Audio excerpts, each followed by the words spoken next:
Thursday, and welcome to another episode of Weekend Winters. My mic is kind of far away. How about I pull that a little bit closer? Is that a bit better? My mic is super soft. I'll turn it up a little bit. There we go. I'm kind of hitting the yellows. Hello, everyone. How are you? These are the first words I've spoken out loud today. So, yeah. I just, realized the sound of my own voice. This is what happens when you're in lockdown and you end up, doing what you're supposed to and not doing unnecessary contact. This weekend I had a lot of stuff to do online. Anyway, you're not interested in that. So what do we got lined up for today's show? And by we, I mean me. Yeah, we're going to have a look at the current disarray of the GOP.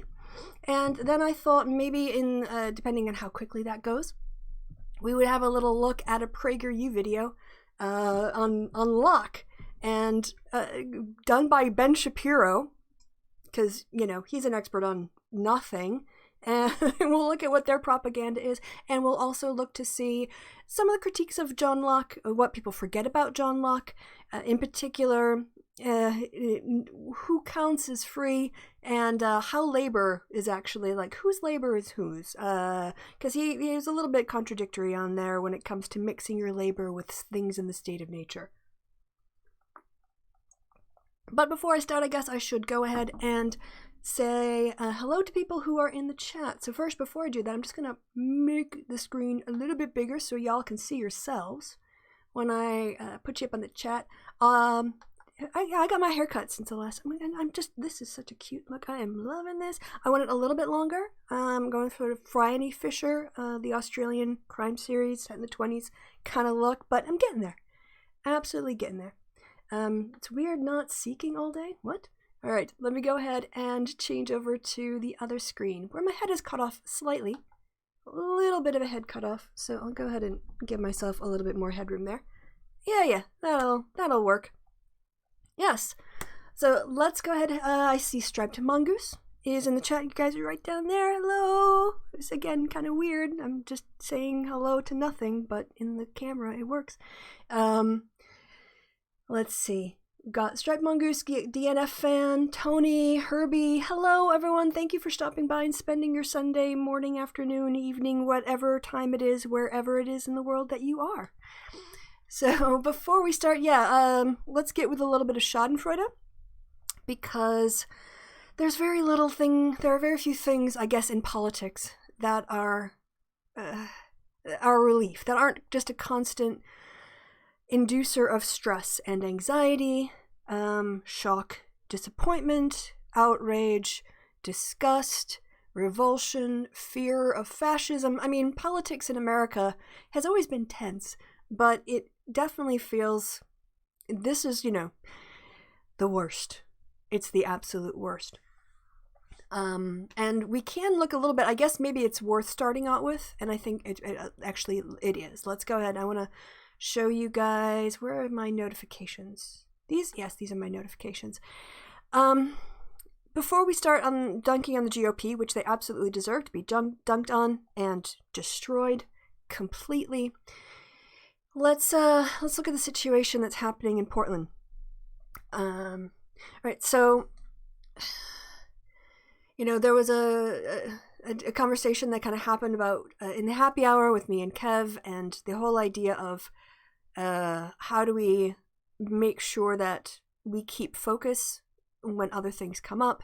And I don't want to go I don't think it's kind of fair to bring that, try to argue the point when Kevin's not here. But I've been thinking a lot about the way that how white people are allies, and how and when other issues come up, and how we make sure to keep a focus. Because the Portland protests are constantly called Black Lives Matter protests.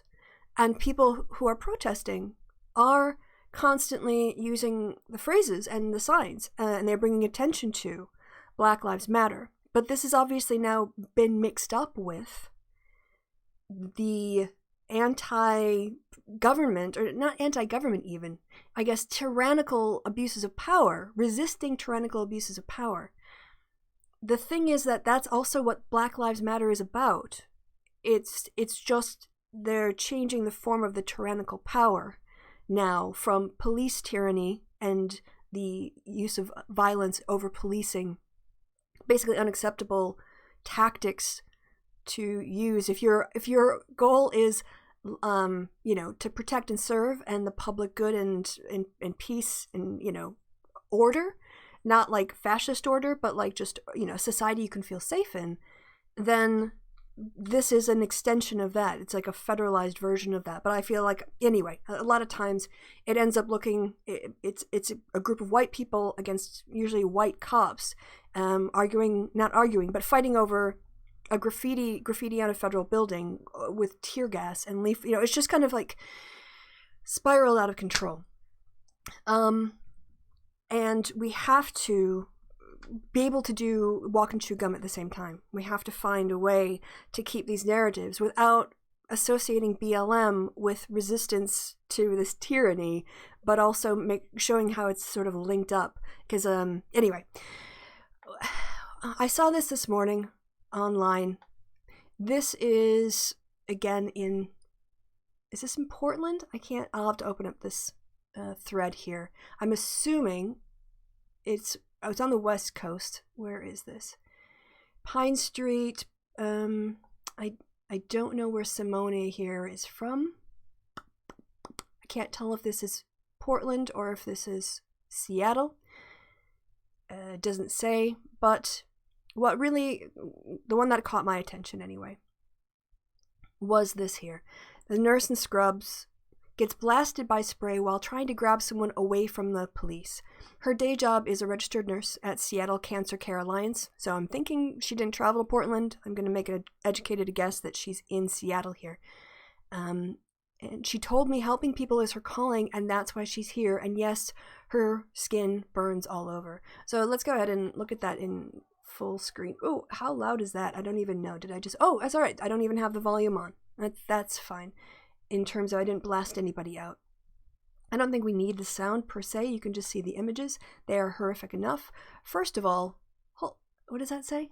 Yeah, it says Seattle. Does that say Seattle Police on it? I can't quite see. It says something police, but I can't see what at the top is. At least these police are actually marked, which is, an improvement over Portland. Oh, I suppose I'm in the corner, but that's okay. What you need to see is in the middle of the screen. I'm not going to block anything by being here in the corner. All right, well, I'll just let it play, and you can see here that, you can hear it maybe through my headphones, the noises of the crowd.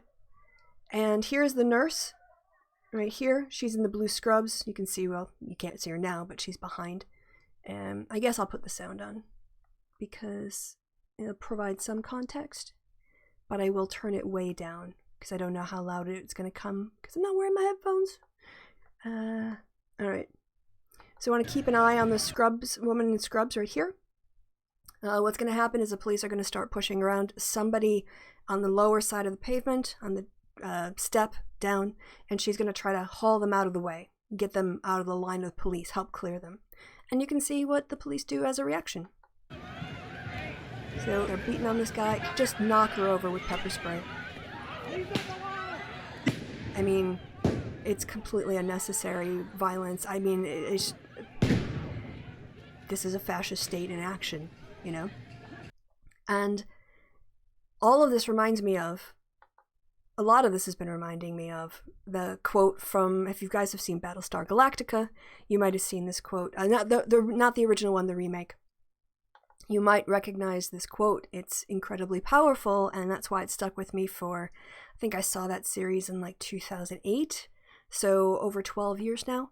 And it's a line that's given to Commander Adama, who's in charge of all of the Battlestars, keeping everybody alive. When he is asked by the president, when she needs forces that there's a riot, there's sort of like protests, political protests about the distribution of resources and who gets what, and a lot of other things in terms of the politics of what do you do in the situation where there's only 40,000 humans left, and how do you organize your survival when you have the principles of liberal democracy, but you have the pressing needs of needing a strong leader and a commander to make sure that everybody survives. She asks him to bring in the military, so sort of still a division of power between the elected people, the presidency, and the military in the beginning, if you haven't seen the series. And he refuses. And the quote that he gives is, "There's a reason you separate the military and the police. One fights the enemies of the state. The other serves and protects the people. When the military becomes both, then the enemies of the state tend to become the people." And that is incredibly true. That's what we're seeing now. That instead of honoring the principles of protests, the feds are seeing protesters exercising their First Amendment rights just by being outdoors as the enemy of the people. Whatever they're trying to do, they're being treated like criminals. And even worse, because criminals are entitled to due process, they're entitled to being Mirandized, and they're also entitled to Fourth Amendment protections against unreasonable searches and seizures, which means you have to have probable cause to detain someone. You can't just see them on the streets and assume something. Preemptive arrests, I think, was the phrase that was used. Yeah, scary, scary times. And so, big constitutional challenges. We're on the cusp. I mean, we're not even on the cusp of fascism. We've already crossed the line into fascism. The question is, are we going to be able to yank ourselves back in time? Will we have enough power in Congress to regulate these kinds of things in future, to pass laws, to put caps on executive power that Biden will sign? That's really the question now, is to what extent will we be able to elect anti-fascists who will pass an anti-fascist agenda to protect us from Donald Trump ever happening again? Or will we lose our democracy? Yeah, the cops need to be demilitarized, seriously. I absolutely agree. I mean, look at this equipment. Why do they even have this kind of equipment? Honestly. In the UK, they still they ride horses. And they've used horses to charge people, and I don't want to dismiss the violence that they can do. But in terms of avoiding a horse or avoiding this kind of armored vehicle, an armored vehicle can do way more damage, I think, to a crowd or a group of people, or hold more weapons than one person on a horse. It's absolutely terrifying. Absolutely terrifying. All right, so, hey, Tony. Good to see you in the chat as well. Appreciate you guys stopping by. Yeah, so I've said this before, and, looking back and thinking about the last 4 years, I've also said, when we talk about, there's no clear line as to, okay, this day it became a fascist regime. I've said this, it's more like the story or the analogy of a frog in slightly increasing warm water until it actually it boils itself to death. It dies because it hasn't had such an abrupt shock that it reacts. It just adapts and adapts and adapts. And that's what we've been doing in America, is every time Trump moves closer and closer to fascism, because we don't have a way to recall presidents, because he is surrounded by a party that enables him and protects him, it's just been ever increasing fascism, and now we're drowning in it. Well, at least it's getting to be past our noses.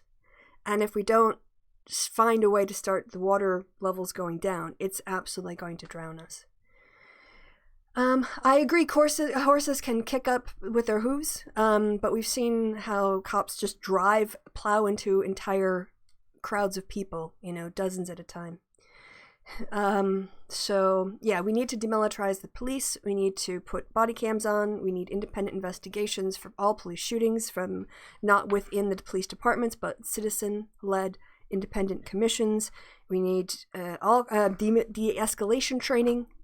We need a database of cops, of bad cops who were fired for cause, so that they can't get rehired into someplace else. We need to, there's a whole lot of things that need to be done to disrupt and restructure the incentives and the merit structures and the values of police across America. All right, I actually no horses, only goats. Yeah. All right, so as I said, with all of that horribleness going on, There are signs that people, at least we've learned some of the lessons of fascist Germany. So, of course, when Hitler rose to power, there was no model of Hitler that warned people of what was coming. In defense of sort of the German people, not really, we can't really defend the German people who voted for Hitler. What I can say is that maybe they weren't as organized against fascism, or they didn't take the threat of fascism as seriously because there wasn't a sort of example of what happens when fascists get into power until it was too late. Now we look back and we see Mussolini, now we look back and we see Hitler, and we see all of the steps that are taken in order to get a certain amount of protection from political consequences and losing power as a structure of democracy, and how fascists then basically bury themselves within that bunker and use the power of the state to oppress people, even if they have a veneer of democracy, rigged elections, whatnot. So at least we have that warning, and more people, and this is more and more white people, more and more white people in America are waking up because it's finally affecting them. It's finally impacting them. And it is a sad thing to say, but it is completely true that there's a reason why economic prosperity is a very good predictor of presidential elections. White people are the majority group ethnicity-wise in the country. And historically, as long as they were doing well and making money, they will vote for their own pocketbooks before they vote for somebody else's civil rights. The left obviously isn't like that, but if you just go independents and right-leaning people and right-word people, economics is a great predictor of, combined with some other things, but they don't really care. They don't generally not really put anybody else's needs before their own. And now we're in a situation where white people are feeling affected by these things. Part of it is white people are actually starting to see and acknowledge, well, I think social media helps, but they're actually acknowledging, more and more white people are acknowledging the systemic racism of America.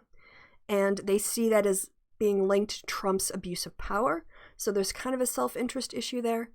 And then, yeah, you're just seeing increasing numbers of white men, especially, moving away from Trump and being disgusted by the way things are being run. And as a consequence, we're actually seeing some fallout, which gives me hope for the future. There are also the inherent corruption parts of fascist regimes. They enrich themselves at others' expense. I think I remember someone telling me about how, the Nazis were so corrupt that they actually ended up costing the regime a lot of money and equipment and resources because they were so busy enriching themselves.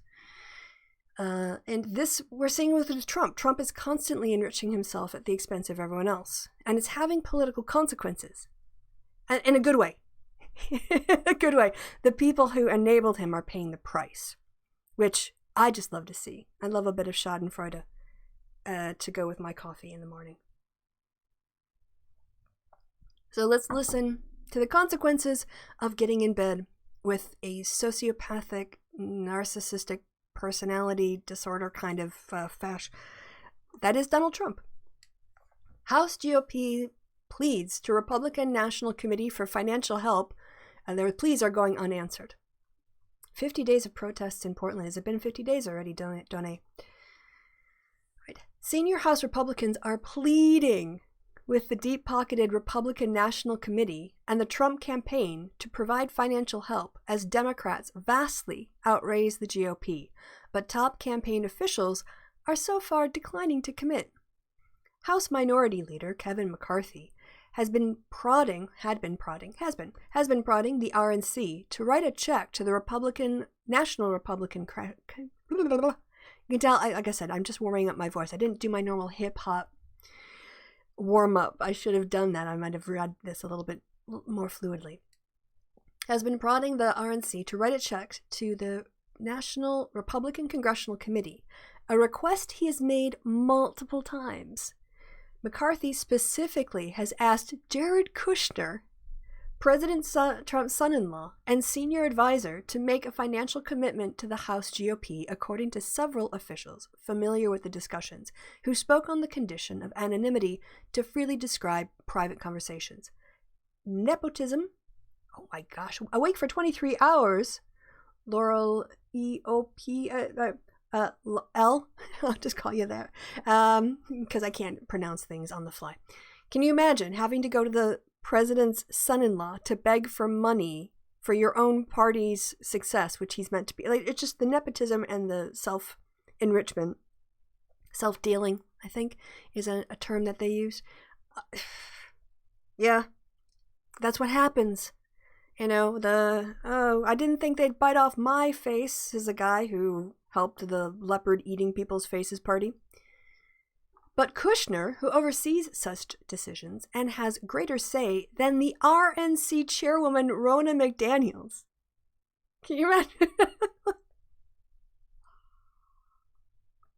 Trump has so corrupted the party that his son-in-law, who has no real history with the Republican Party, has more sway over the RNC than the woman who was elected by members to run it. Just let that sink in. Think about how corrupt that is. If it was any other country in the world, what would we think of that level of nepotism? And yet we're swimming in it. We're drowning in these kinds of outrages. So it's hard for any one of them to have the same impact. So while the Trump campaign and the RNC have brought in records amount of money, some Trump officials see donating to the House as a wasteful investment, as the GOP's chances of reclaiming the majority sharply deteriorate. Their decline in fortunes can largely be attributed to Trump's sagging support over his handling of the coronavirus pandemic and the sliding economy.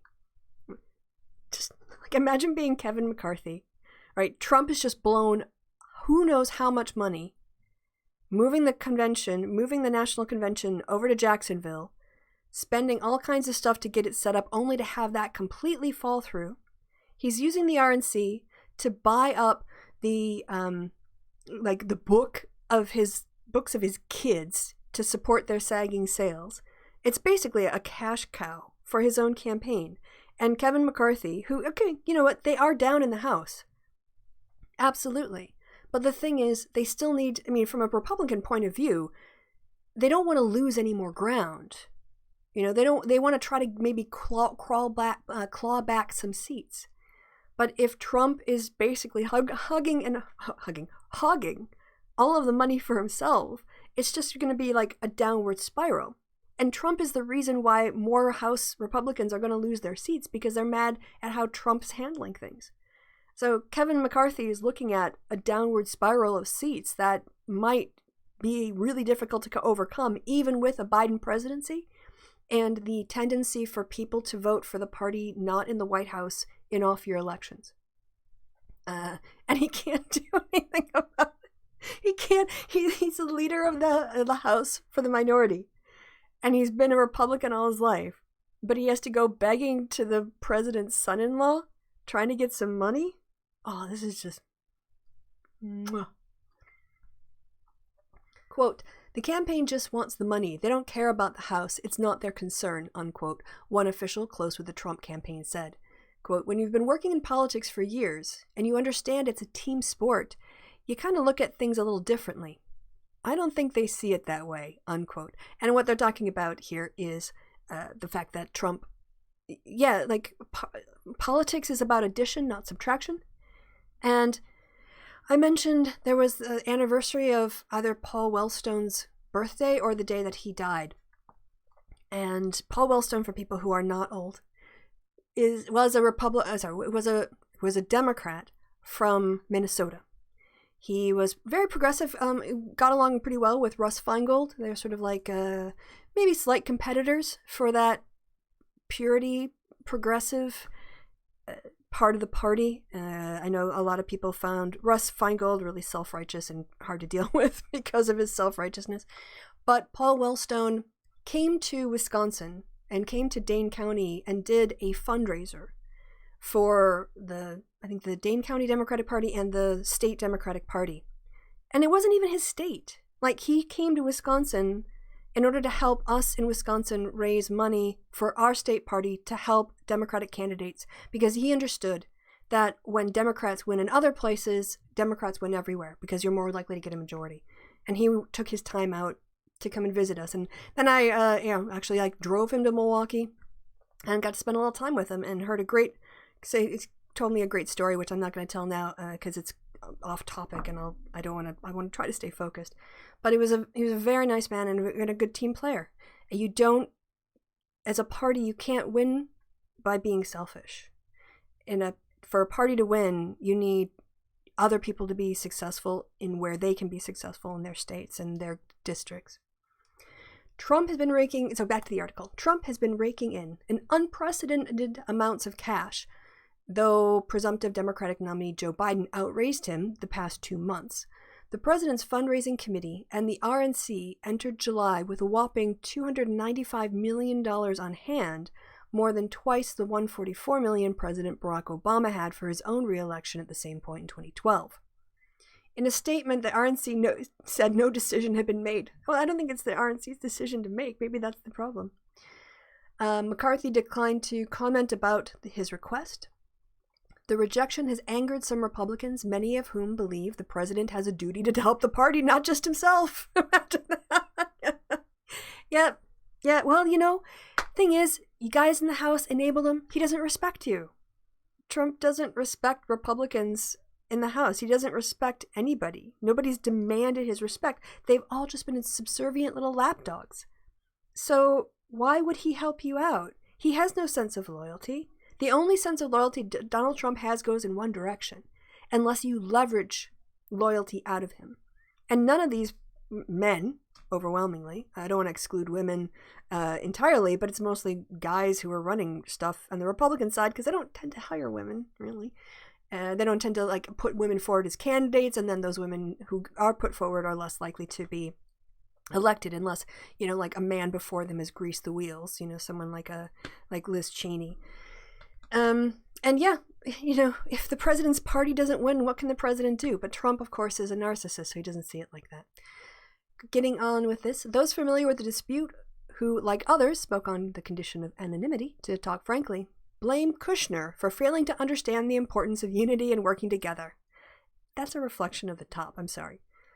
If Trump believed in unity, he would do it. But they can't blame the king, so they have to blame the king's advisors, if you understand what I'm meaning. The refusal to help the RNCC is all the more striking because House Republicans in safe seats recently contributed to the president's re-election, making donations of tens of thousands of dollars at the request of his campaign. I didn't see this the first time I read it. What dupes. What absolute idiots. They're actually giving him their House Republicans in safe seats rather than giving money to colleagues who are defending those seats that are more marginal, or giving money to challengers of Dems in purple states to kiss up to the president. They gave Trump tens of thousands of dollars. Now they're getting screwed. Oh, I love it. Oh, karma, man. It's just cause and effect. If you throw up a baseball and you stand right underneath it and it drops and breaks your nose, you should have moved out of the way, or maybe not thrown it up in the first place. Oh, this is just great. Trump's grift goes on. The fundraising standoff comes as House Democrats have capitalized on Trump's slumping approval numbers to go on the offensive, expanding the map deeper into long-held Republican territory as they seek to increase the size of their majority. The House Republicans originally believed they could win back a large number of the 31 Democratic seats in the districts Trump carried in 2016. But now the RNCC's top Democratic targets are sitting on million-dollar accounts, making them difficult to unseat. In fact, the DCCC, or the Democratic Congressional Campaign Committees, 42 most vulnerable frontline members have an average of a 5-to-1 cash advantage over their GOP opponents. Oh.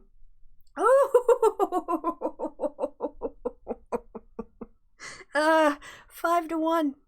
5-to-1. So, I mean, for those of you who aren't in the States, I think it's difficult to explain the role and the importance of media and communications. The reason why campaigns are so expensive in America is because in order to get to the voters, you have to compete for people's attention.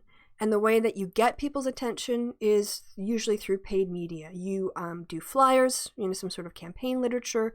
You might have volunteers, hopefully, that can go out. But then you have to organize like the voting lists, and you have to keep track of who you talked to and what they said. And that means having equipment, and you have to do a lot of investment in your data collection and voter tracking, like who said they would vote for you, did they actually request a vote, have they actually voted, those kinds of things. But really, I mean, outside of the expense of renting a facility, getting things like, getting some staff in, those are going to be like some of your two biggest expenses, and travel, depending on how big your district is and whether or not it's a Senate race and you have to fly across the state, or if it's a congressional one, you can just drive everywhere. You're going to spend like 70% of your money on advertising, whether that's yard signs, which aren't that effective, literature, which is slightly more effective, radio ads, which are more effective than literature, or visual ads, like TV ads, or not so much social media ads. I don't know where they rank. But television is the most effective way to communicate with voters, and it's the most expensive way. And if Democrats are wise about how they use their money, and they have 5 times as much as their Republican opponent, they can define their opponent. They can tie them to Trump. They can tie them to whatever they want. And it's very difficult when you're being outspent in media to have a counter-narrative, to cross-attack, because you're just getting drowned out. Now, we haven't discussed the role of third-party expenditures and independent expenditures and PACs and things like that, which buy up additional airtime, which drives up the cost, and also the fact that a lot of commercial media will charge more for campaign ads than they will for other types of media because it's at a premium, so everything's more expensive. Also, if you buy stuff later, it's more expensive than if you buy it earlier on. So having the money now to book ads in November is really important, because if you're raising money at the end of September to run ads in October, you're going to pay the highest cost. It's like buying a plane ticket right before you fly. The closer you get to the actual day you want to travel, the more they kind of have you over a barrel, because you gotta go. You need the ticket, or you can't go. So, all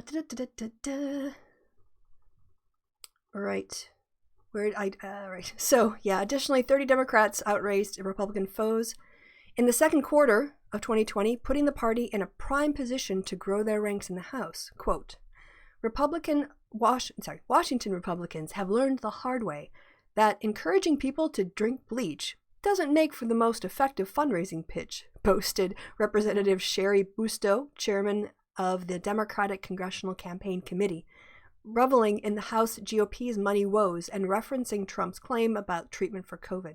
Quote, House Democrats have outworked, out-hustled, and outraised Republicans all cycle long. Our fundraising advantage is the firewall protecting our majority, unquote.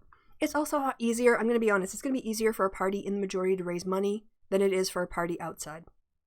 And that's because people who give money to campaigns have interests that they want represented. What is the point of giving your money to somebody who's going to lose? So, I mean, the House Republicans have a lot of structural disadvantages already without Trump sucking up their money and then not helping them out. What a numpty. Senior House Republicans, meanwhile, have been privately panicked about the shortfall, which also extends to their campaign committee. The Democratic Campaign Committee has $94 million on hand, while the GOP has $61 million, a $33 million cash advantage 100 days to the election. Now, more than ever, Republicans say they need the help of Trump and the RNC.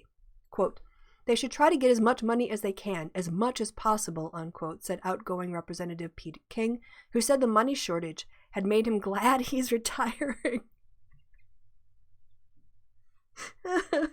No one speaks more truth than someone who's leaving Congress with no F's left to give.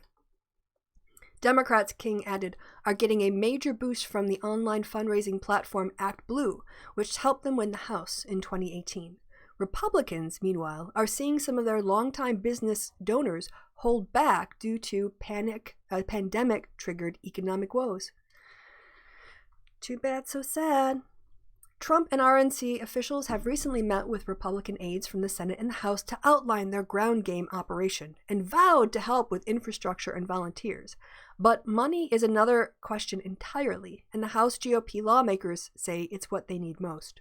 Quote, we're worried even the House Republicans who are doing well, unquote, said one senior Republican lawmaker who suddenly finds himself in a competitive race and spoke on the condition of anonymity, to be candid. Quote, the Democrats are just doing so well.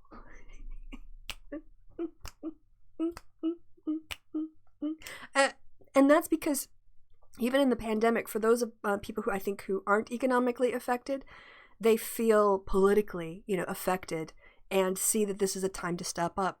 And there's been a lot of association of making a small donation as an act of patriotism in the era of Trump. And that's really going to help Democrats. It's really going to help Democrats. Traditionally, presidents have used their national platform and fundraising prowess to assist House and Senate allies. During Obama's first term, between 2009 and 2012, the Democratic National Committee transferred $7.1 million to the DCCC to fortify House candidates and incumbents, with most of the spending occurring during the midterms. Trump has followed suit as well, although the overall percentage given was smaller than under Obama. And then they say Reince Priebus, the RNC gave the Republican equivalent to the DCCC, the RNCC, $1.9 million in 2016 and $8.7 million in his first term, mostly to try to keep the majority. But of course, they're out of the majority. There's no way they're going to get the majority. And Trump's he's going to want to spend that money on himself. Republicans argue that many vulnerable House GOP incumbents outperformed Trump in their moderate districts, and by helping them, he would be aiding in his own re-election bid. They also argue Trump is awash in campaign cash and could build some goodwill with the House Republicans, who have steadfastly stood by him, most notably in opposing his impeachment. Well, why would he need your help then? He's already got you. You're already his lackeys. He doesn't reward people. He takes. Some Republicans have speculated that Trump officials are trying to use the money as leverage to ensure Republicans stick with the president. Privately, GOP lawmakers on both sides of the Capitol have griped about Trump's handling of the pandemic and penchant for stirring up other controversies, including his recent defense of Confederate statues. By holding up the money, Trump officials can ensure loyalty, said these Republicans, who, like others, spoke on the condition of anonymity to discuss private talks. The refusal also suggests that the Trump campaign is concerned about his re-election.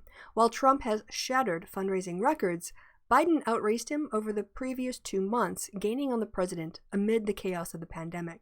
But while the Biden campaign did not announce its cash-on-hand figures in early July, the campaign, as well as the DNC and other affiliated committees, had $130 million cash on hand, looks like, as of the end of May, less than half of Trump's war chest. There's how much more is this? Okay. All right. I want to get to the end of this. All right. It's unclear. Yeah. The money usually moves. All right. Okay. We'll read this because it's typical Trump. At the request of Trump campaign officials, McCarthy and other senior Republicans in late May asked GOP lawmakers in safe seats to donate the maximum amount to Trump's campaign from their committees and leadership PACs. Dozens follow through, although the ask is unusual. Quote, The money usually moves in the other direction. The presidential campaign works with the national party committees to support down-ballot candidates from the president's party, said Brian Capel, a campaign finance attorney. It's unclear why House Republicans asked their members to give Trump the campaign amid their own financial struggle. Some took it as McCarthy trying to show he was a team player. Quote, whenever the big man asks you the big man asks you to do it, you do it, said one House Republican aide who was asked to contribute to the Trump campaign. My question was, do they really need the money? Probably not. I took it as a show of force, a show of support and solidarity. And that's because what happens with Trump only happens when loyalty only goes in one direction. Because he's an authoritarian sort of, fascist mold. Danger to us all. And they're going to go down with him, and good. They should. They've earned every moment of it. This is also... Alright, so I'm going to check out what you guys in this chat have to say. We'll look at Kevin McCarthy's dumb face. You mean I've been duped and taken advantage of? Boo. You sucker. So Lucky Wonder says, when Republicans want to stay in power, that's when they realize they live in a society and decide to be team players. Yep. It's incredible, after all these scandals, it's COVID and the economy that ruin him. Yeah, that's true. I mean, generally, incumbent presidents, if the economy is doing well, it's very unlikely that they're unseated in a good economy. Economic evaluation is one of the best predictors of U.S. election outcomes. Like the primary one. If you want to predict whether or not who's an incumbent, or if it's an open seat, kind of like the party that was in power versus the challenging party, change election versus kind of stay the course. Economics explains a lot of that variation. So it's kind of sad. Binders full of women. Did anything come of the financial fraud thing at the Trump Hotel? Multiple billing. I think those things, Tony, take a long time to process, so I haven't seen anything.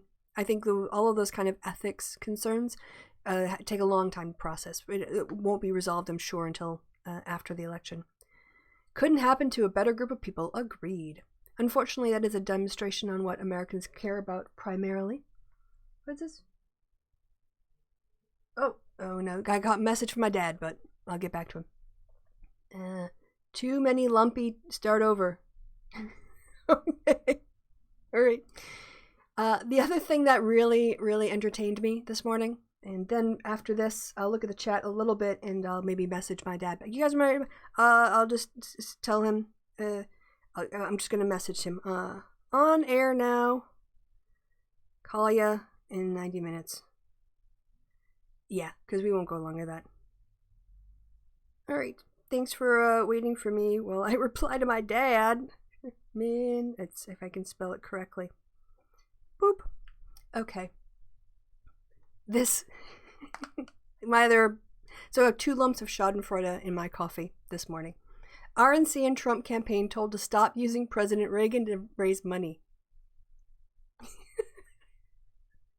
The Ronald Reagan Presidential Foundation and Institute formally asked the Trump campaign and the Republican National Committee to stop using the 40th president's name and image to raise money. The request came in response to a fundraising appeal sent from the Trump Make America Great Again Committee, a joint effort of the Trump campaign and the RNC, offering 2 commemorative coins, one engraved with Reagan's image and the other with that of President Trump, to anyone who donates $45 or more for Trump's re-election. The email was signed by Trump. Melissa Giller, the Reagan Foundation's chief marketing officer, told the Washington Post's Karen Tumulty that the request to cease sales of the coins was made by phone to the RNC last week. Giller said the RNC agreed within seconds to stop using Reagan to solicit funds for Trump's re-election. The foundation, which runs the Reagan Presidential Library near Los Angeles, was provided sole rights of the use of Reagan and his wife's name and images. While the foundation can't stop every time the Reagan's likenesses are used, it claims the right to stop groups from using them for political or commercial gain. Giller told Tumulty that although the RNC had agreed to the demand, there are likely coins that were already sold, and many people saw the fundraising email that suggests an association between the 40th and 45th presidents, which might require further legal action. Some guy who chairs the Reagan Foundation board is also a publisher and CEO of the Post. I guess that's a declaration of ethics or whatever, but I don't know why they throw it in there. RNC Communications Director Michael Aaron said in an emailed statement to the Post that the foundation's, quote, objection came as a surprise, unquote, but that it would, quote, stop emailing this fundraising solicitation as a courtesy, unquote. So yeah, that I thought was absolutely hilarious. Not even Ronald Reagan's, like they didn't even ask. This is typical. They just steal, take something that's not theirs and feel entitled to it. That's very Trumpian. And then using it, without getting copyright permission from the owners of the copyright. They do this with music too. They have a real track record for contempt for intellectual property right when it comes to their own conveniences. So had they, if they wanted, all they had to do was like call them and ask, get permission in an email before doing this. And instead, now they've got to backtrack and they get a slap on the wrist. So that's, I think, absolutely hilarious. And what people are saying. Take time, family's important. Thank you, Lucky Wanderer. Right-wingers just worship Reagan, don't they? Yeah, and of course they remake, just like, Robin Hood or Jesus, whatever. Every generation remakes, their myths in their own image. Reagan's, anti-Russian stuff, all of that doesn't seem to exist anymore. He's just sort of Saint Ron, an empty vessel that they just pour whatever into. Trump is a culmination of Reaganist beliefs. Yeah, I absolutely agree with that, the Lucky Wanderer. But, you have to ask the organizer of the foundation. Okay, so what do we got here for time? 1:45. I think what might make sense is if we take a short break and then we'll come back and look at, I'm going to have to open some stuff up. I've got notes on Locke. But yeah, we're going to have a look at the PragerU video. I was really struggling for content. It's been a long week. I'm back at work, so I've had a lot of other things to think about and organize in my head. And as a consequence, Prager. See, I don't even write PragerU because I'm not even going to give them the, the veneer or something. If we lose John Locke, we lose America. That's what we're going to look at. I guess I should just go back to that one. It makes more sense.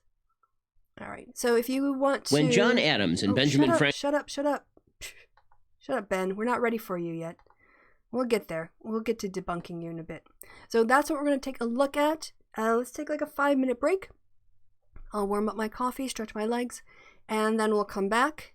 If you guys have any other comments about the RNC story or anything else, I'll have a look at that, and then we'll dunk on Ben here and PragerU. So, yeah, if anyone in the chat asks, we're back in 5, 7, when I feel like it. And I think I have to turn up the music again.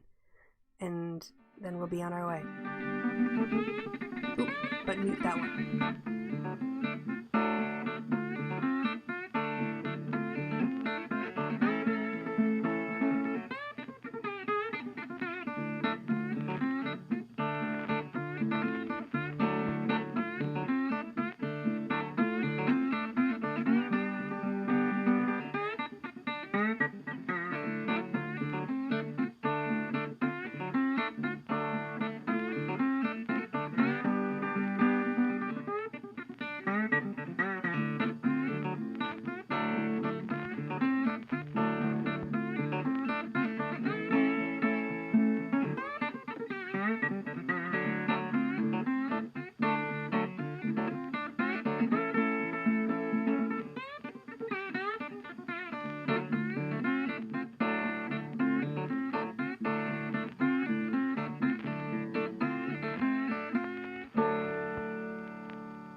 right, I need to do that to transition between the sounds and things. I need a little time, so I'll just do that on air. You guys can listen to music fade as I prepare the next section. So, I have no idea how long that was, but welcome back, and thanks for waiting through the break and joining me again. Before we get going, before with the Ben stuff, just to say a little bit of chit-chat. First week back after 2 weeks of vacation. Well, 2 weeks of vacation. I mean, technically it was vacation. I don't want to, it was paid holiday in that I didn't have to work and I still got paid.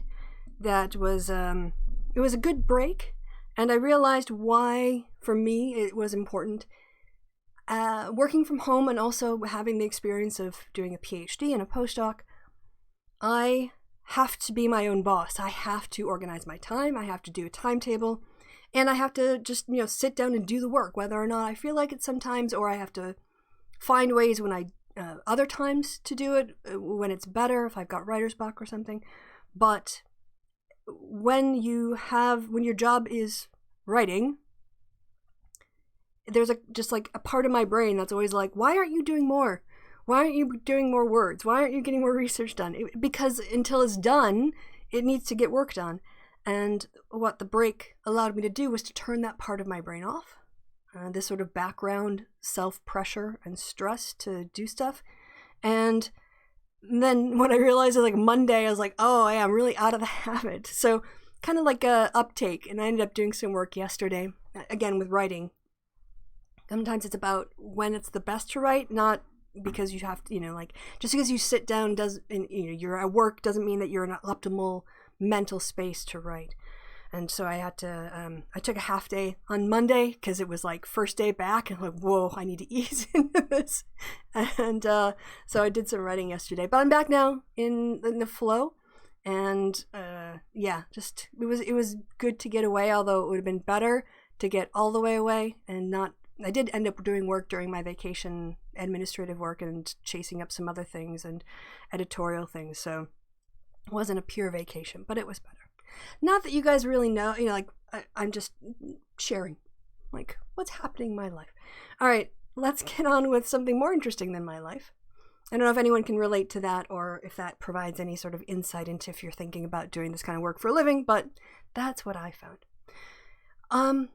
That reminds me, yes, I want to move something off here. Yeah, I sent myself some messages talking about, come on, trying to think, yeah, there's nothing here that's, trying to look at the things I have on here. There's nothing here that is any way secretive or would be revealing a private conversation that wouldn't happen in public. But I did look into Locke a bit before starting this. I signed up for JSTOR, which does, oh god, Twitter is freaking awful. Alright, I'll have to do it this way. Oh, you can't read that. Oh, this is a nightmare. And I bet if I zoom it in, it won't even help.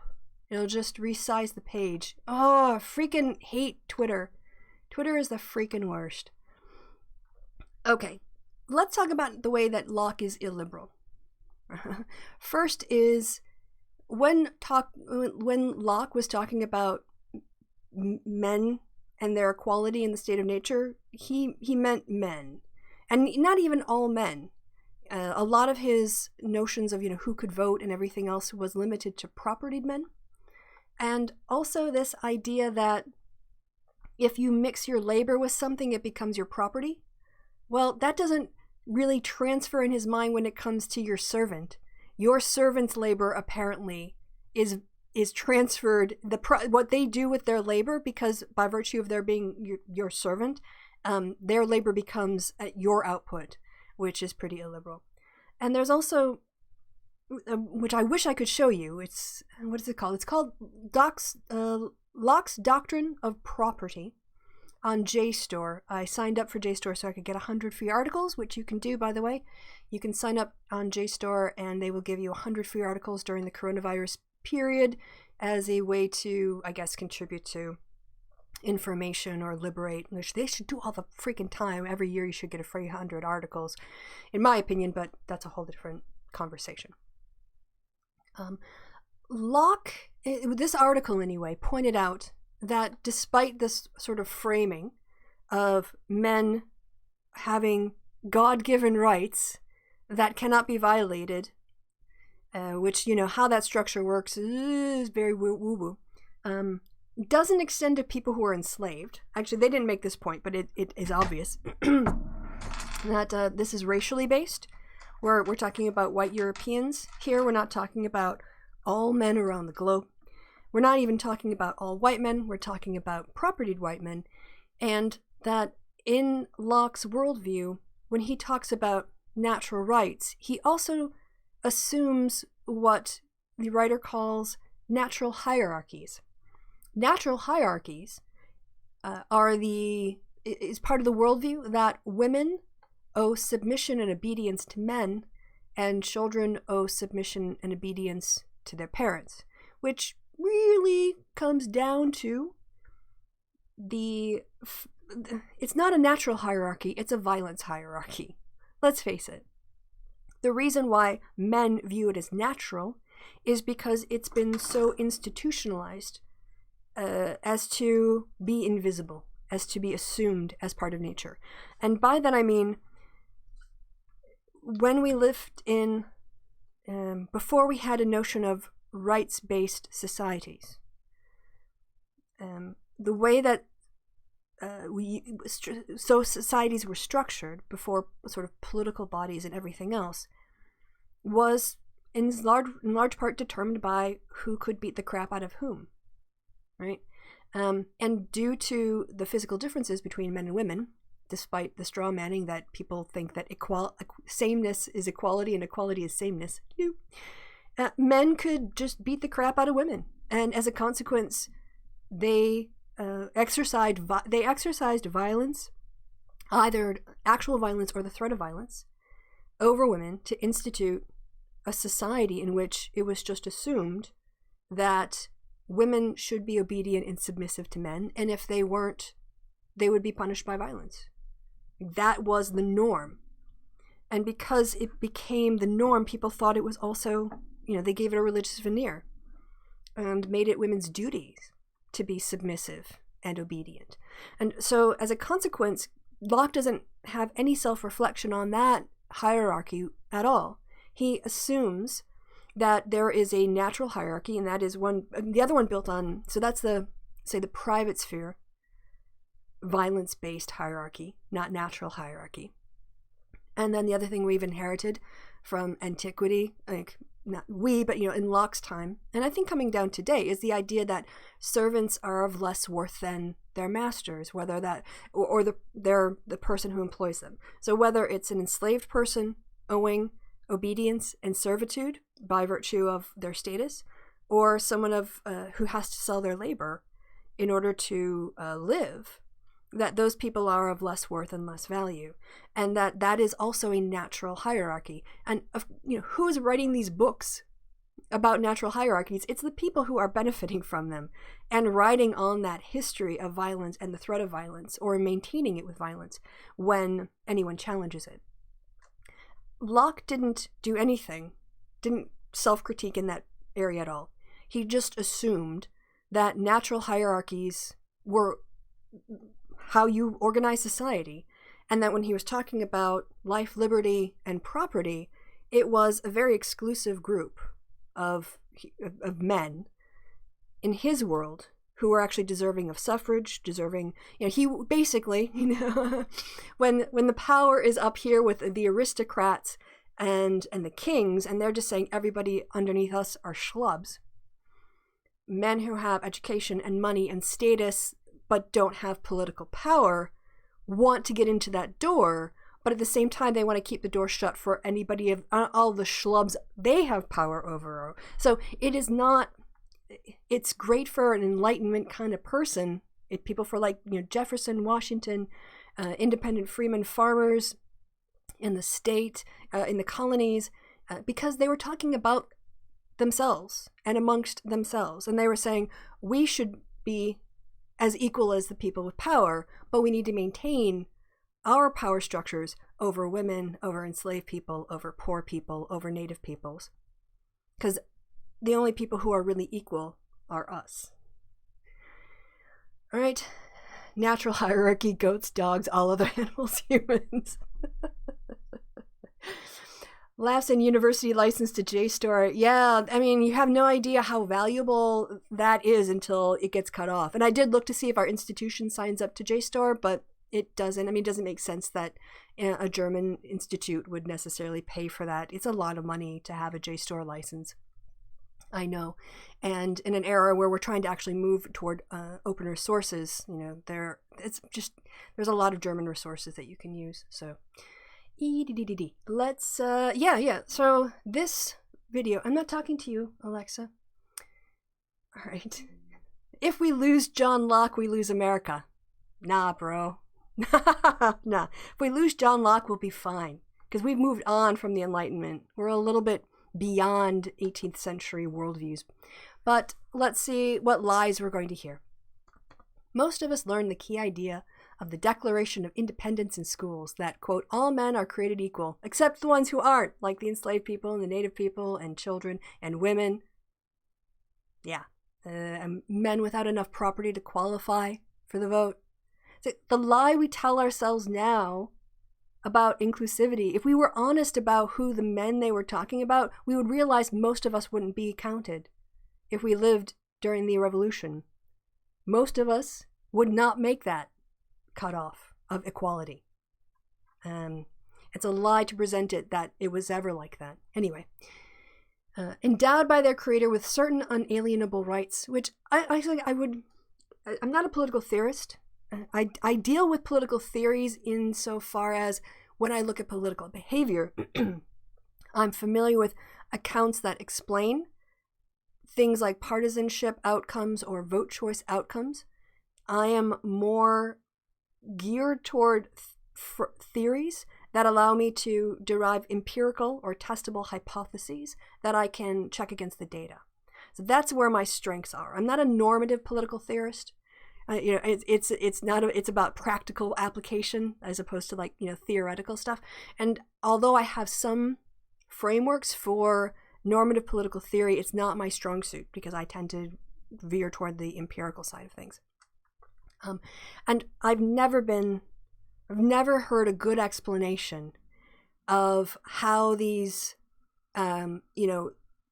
natural rights have been decided other than by some sort of completely subjective preference. This idea that we are endowed by our creator with certain unalienable rights, not something I actually can give a good defense of, as it strikes me as utter crap invented by men looking for a justification outside of the Bible. Because the Bible is built on unjustified hierarchies, and they needed some sort of counter to that. And so they invented these inalienable rights and attribute them to God. But of course, you don't have any rights in the Bible. Like if you look in the Old Testament and the New Testament, it doesn't deal with rights. It talks about moral obligations. It talks about what you owe to God. It gives you moral prescriptions. But in terms of your rights, that just doesn't exist in that book. Either version, the earlier or the later versions. That the government's job is to secure these rights.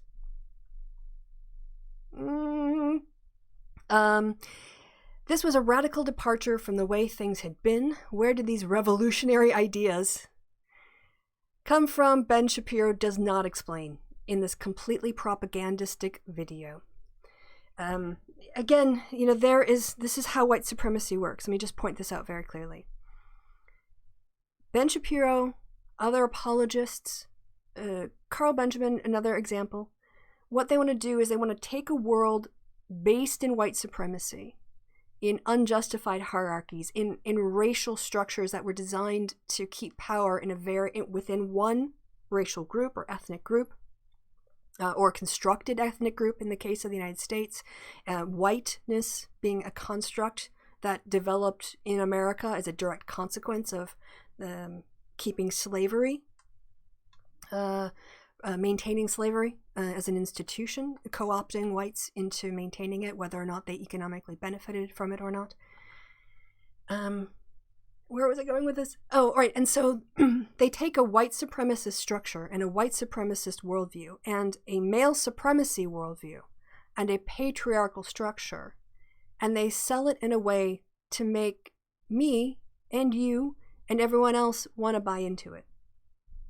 And when you buy into the lies, when you buy into the lie they tell you about the universality of these rights, then if you accept that stuff, then they kind of do a bait and switch, in my opinion, where they also then take all the hierarchies that came with that lie and then say, well, this is also justified. So on the one hand, they're saying, people are created equal, but on the other hand, they're happy to watch protesters get gassed by their own police or their own government.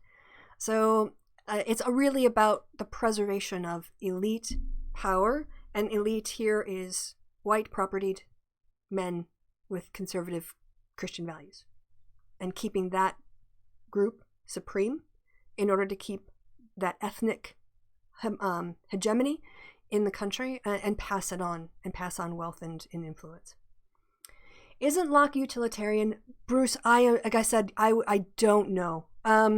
I'll just admit I can't place him on a moral, ontological, or whatever it is position because I don't know Locke well enough. But what I do know is that he consciously or unconsciously accepted unjustified hierarchies through the lens of it being natural. So cats, rabbits, and butterflies. And hello, Bruce. I haven't seen you for ages, by the way. It's lovely to see. I was actually thinking about you the other day. Maybe you noticed, and that was like we were on a mental flight. It's like, I wonder how Bruce is. I haven't heard from you forever. So just hi to you, wishing you well, and everything else. Okay, let's just mock Ben here. I need to unmute this audio, and hopefully it won't be too loud. We'll start off with a little bit quiet and see where you go. All right. When John Adams and Benjamin Franklin read Thomas Jefferson's draft of the Declaration of Independence, they undoubtedly recognized two things: Jefferson's peerless prose and the political wisdom of the 17th century English thinker John Locke. I don't know that he actually mentions it, but the reason they would recognize John Locke is because Jefferson plagiarized from Locke. Locke wrote about life, liberty, and the pursuit of property. And Thomas Jefferson just reworded that part of it to life, liberty, and the pursuit of happiness. So he straight up, plagiarized. You want to call it an homage? Yeah, so. We still admire Jefferson's skill as a writer, but we have lost an appreciation for Jefferson's philosophical mentor.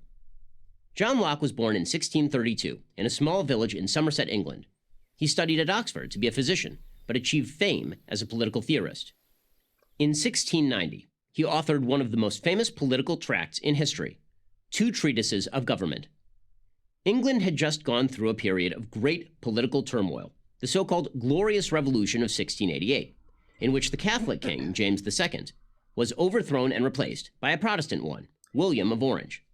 Yeah, now let's get into this. The reason this was because of massive religious discrimination. There was religious wars, religious murder were commonplace. I mean, this was how life in the 17th century was. You look at the St. Bartholomew's Day massacre in France. You look at how people often point to Mary, Queen Mary of England, not Mary, Queen of Scots, Queen Mary as Bloody Mary or Bloody Queen Mary because of her persecution of the Protestants. Fact is, over the course of her reign, Queen Elizabeth killed more people for heresy than Mary did. She was in office longer, but nobody associates that with Elizabeth because they were on her side. She was a Protestant, so they tend to kind of sweep all that under the table. And the whole thing about the Glorious Revolution was they were anti-Catholic. They called them papists, and they wanted to get him out. So he's kind of brushing over the cause of the Glorious Revolution. And yes, there was, since Magna Carta, an understanding that the Commons, or that Parliament, controlled the purse strings, had some sway. It wasn't a dictatorship. What's something? Autocracy. What do you call it when like the king has supreme power, like in absolute power, like the queens the kings in Europe had? That there was always this sort of balance and tension between Parliament and the royal, and that they had to. You couldn't. Well, if you tried to operate outside of the rule of Parliament, what you ended up with was Cromwell. So he always sounds like he's huffing helium. That's not untrue. So this, just to give a sense, the Glorious Revolution was glorious because it was bloodless, but it was really about Catholic prejudice. It was about anti-papism. It was about Protestant religious zealotry, and the fact that they wanted Protestants ruling Protestants. So that's worth also noting here. The purpose of that revolution, which Locke supported, was not merely to substitute one king for another, but to move power away from the monarch and place it in the hands of the people. Again, totally whitewashing out. Let's just have a look at the Glorious Revolution in the wiki, because wiki is free. We can all look at that. So, wiki, Glorious Revolution. Again, I'm vaguely familiar with British history. It's something I appreciate, but I am not an expert in the historic, like every single era. So what does Wiki have to say contra Ben Shapiro?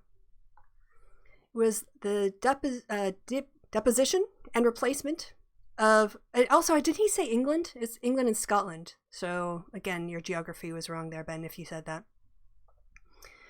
The outcome of, so it was a replacement of James II and third as rulers of England and Scotland and Ireland by his daughter Mary.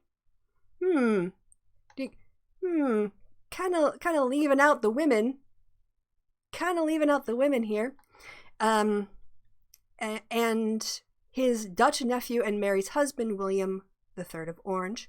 The outcome of the events in all three kingdoms was a quick and relatively bloodless revolution, though establishing the new regime took much longer and led to significant casualties. Despite his Catholicism, he became king with widespread support because many feared excluding him would lead to a repetition of the War of the Three Kingdoms. His religion was seen as a short-term issue because his Protestant daughter Mary was heir presumptive, and he was 52, and his second marriage remained childless. But on the birth of his son, this changed by the male preference automatic change that the heir presumptive was now a prospective Catholic. James suspended the Scottish and English parliaments when they refused to repeal the Anti-Catholic Tests Act. Again, all this religious persecution being left out of the story by Ben here. And the efforts to rule without them caused the instability his supporters wanted to avoid.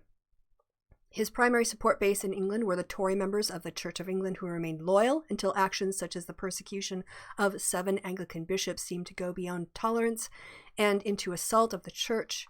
As a stadtholder of Holland, William was de facto ruler of the Dutch Republic, yada, yada, yada. And then there was a whole bunch of James trying to fight back. And the revolution was followed by pro-Stuart revolts in Scotland and Ireland while Jacobitism persisted. However, it ended in a century of political dispute by confirming the primacy of Parliament over the Crown, a principle established in the Bill of Rights. Restrictions on Catholics contained in the 1678 and 81 test remained enforced until 1828. Religious prohibition on the monarch's choice of spouse were not removed until 2015. While restrictions on the monarch personally remain in place today. This was about, yes, the rights of Parliament being reinforced was a consequence of this. But the real driver of these changes were religious wars. Had James not had an heir, and had he not acted in the way he did, it's very possible that this never would have, these bills would have never happened because there would have been the conflict. And the fact is, when they deposed James, Parliament invited over William and Mary, and were in a position to make these kinds of demands in order to secure religious bigotry in the monarchy. So, What was this? Have I seen the video where who's they, examine Hot Fuzz from a moral philosophy perspective? They say Nick Angel is a Kantian and the bad guy's utilitarian. Oh, that sounds great. I think that sounds like a great video. If you tell me who did that, please put that in the chat. That would be fantastic to know. So Ben, well, here, surprise, PragerU's shaping facts to fit their narrative about how awesome white guys are. The white guys we're all supposed to identify with. And their elected representatives. The laws and liberties of this kingdom, in Locke's view, belonged to its citizens. Right? Locke only thought that meant property white men. In this case, he didn't think that women should vote. He also thought people with disabilities were not that great. He didn't think serfs or like peasants should be part of this. So again, this is a reinvention. This is a fairy tale that white supremacists tell themselves to hide all of the inequalities and injustices and unjustified hierarchies that these worldviews depend on. And take as read and take as unquestioning, that somehow you can still be for enlightenment and be against the idea that women are legal citizens. Locke held legal citizens in their own right, with the ability to earn their own money, vote, have legal standing, all of that kind of stuff. They were able to keep those ideas in their mind, and this is where PragerU comes from. Right. Yeah, have you ever... I'm sure Ben Shapiro hasn't actually read Locke. Certainly no commentaries on Locke. If he did, he would read Locke through his 21st century lens, not through the 17th century lens, and all of the biases and racism and sexism and misogyny and religious bigotry that are bound up with this worldview. This was, of course, how the American rebels saw their relationship with England. Yeah, you had a bunch of propertied, well-educated white men who depended on the labor of others, either through exploiting poor whites or by owning people and enslaving them and their children and their offsprings for life, and profiting off of their labor, and even selling off their children, and thinking that they somehow did all of what they earned by themselves. Taking credit for all of that, like thinking, oh yeah, I'm equal, and therefore I should be part of the political system. It's not enough for me to have money and status, I also want power that I think is commensurate with my status. And I'm going to justify my equality to get that power by standing on the backs of other people. You have to, I think it's morally incumbent to point out these contradictions, because it's only by pointing out the contradictions that we can work to resolve them and actually get to a more perfect union. The Americans had no say in laws that the English crown and parliament were forcing on them. Yeah, you know what? Poor men and women, no women had any say. No person who was enslaved had any say. People who were indentured servants, I don't think, had any say. So when he says the Americans, what he really, really means is white guys, property white guys. What was that? Alexander Hamilton did none of that, at least not until he became a banker, but that was later. Okay. Thanks, Lucky. And to put it mildly, they didn't like it. Oh, no taxation without representation, but who's standing in the way of DC statehood? Oh, wait. Oh, so when you have a majority non-white population living and being taxed and having no representation, suddenly now that's not about people's rights. It's about Democrats wanting to get more power. Isn't it interesting that when it's about no taxation without representation for slave-owning, misogynistic, patriarchal, white supremacist dudes in the past, that's freedom. When it is black voters in DC wanting federal representation, that's just playing politics. No taxation without representation was a classic expression of their displeasure. But how to frame the argument so that the whole world would understand it? By whole world, he meant convince other white men like them. Again, this way of getting us to... This is how white supremacists try to frame a white supremacist power structure to get the rest of us to buy into it. to buy into the lie, when the fact is we're not part of the structure they're thinking about. We're just not. And they can try to sell us as if these are the values that we should hold today. But the fact is, why would we adopt those values instead of creating our own based in 21st century moral frameworks, as opposed to slave-owning, human rights denying, wealthy men who wanted power exclusively for their class and their ethnic, sort of their subset of an ethnic group. Jefferson looked to Locke for inspiration and guidance. And using Locke helped in another way. How better, Jefferson calculated, to justify an American revolution than to use the arguments that were once used to justify an English one. So, what were those arguments? I don't necessarily think King George III was persuaded by any of this, by the way. I mean, maybe he's talking, I'm not sure what audience he's saying here. It looked like, if you look at the historical data, colonists were 50-50. Like, it wasn't a huge uprising where everyone in America wanted to be free. About half the population didn't care or sided with the British. We saw that the Continental Congress actually struggled for recruits, especially toward the end. And so I'm not quite sure who he thinks Jefferson's audience was, but it was basically people who looked like them. Yeah. Locke posited 3. First, all men are created equal. Which he actually didn't think. Like, when we want to say, again, I know I'm repeating myself, we want to assume that men means human. Locke didn't mean that. Founders didn't mean that. They also didn't mean native peoples, or people in the African continent, or people anywhere. So, no, they don't think that all men are created equal. They think people who look like them are equal. And everyone else is, by nature, a subordinate and owes them obedience. Second, certain basic rights exist independent of government. All right. The problem with this is that rights are a legal concept. And so you need to have some sort of framework, like a government, that articulates what these rights are. And so the idea that rights can exist without a government, for me, is like saying, I don't even know how to say it. It's like saying, like a sponge can live outside of water. A sponge can't live outside of water because it doesn't have the conditions. It's not in the right environment to operate. And so the idea that we can somehow, the whole thing, I know that there's a philosophical tradition about natural rights. I've never found it convincing.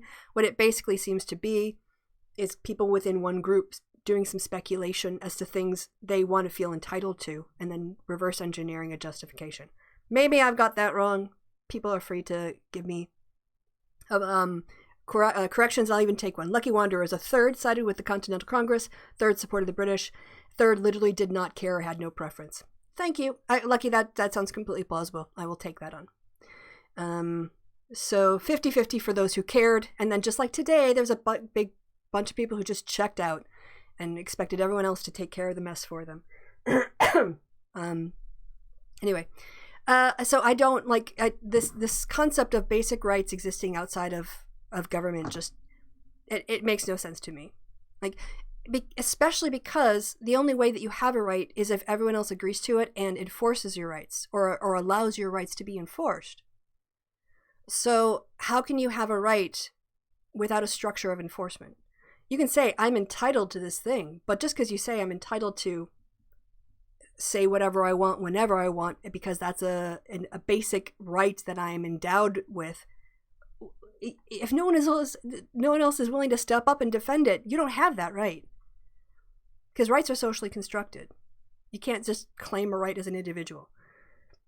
Again, this is another lie they tell.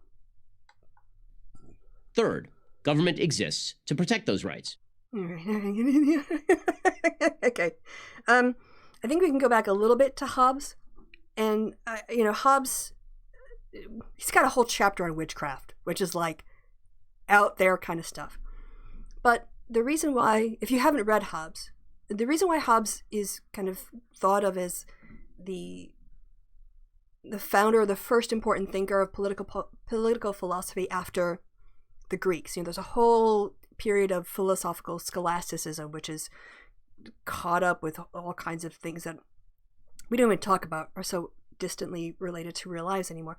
But Hobbes was impressed by the idea of geometry and proofs and axiomatic things and first principles. And he found this, as did the Greeks, to be honest.